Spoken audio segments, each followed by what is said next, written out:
Pumiling sa House Quad Committee ang representative ng Lucky South 99 na si Cassandra Leong na magsama ng isang kaibigan sa loob ng Correctional Institute for Women sa Mandaluyong matapos amining dumaraan daw ito sa severe mental breakdown. Sa liham na binasa ni Abang Lingkod Party List Representative Joseph Stephen Paduano, isinaad ni Ong na matindi ang kanyang pinagdaraanan ngayon na nakakapekto na raw sa kanyang kalusugan. Gayunpaman sinabi ni Quad Committee Chair Representative Ace Barbers na kailangang maghintay ng sagot mula sa CIW hinggil dito. Matatandaang nakontempt si Ong mula Setyembre dahil sa pagsisinungaling niya sa gitna ng investigasyon.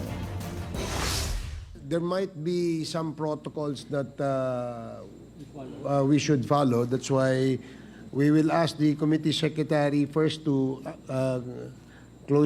coordinate with the CIW with respect to the protocols and report to this committee the reply of the CIW personnel.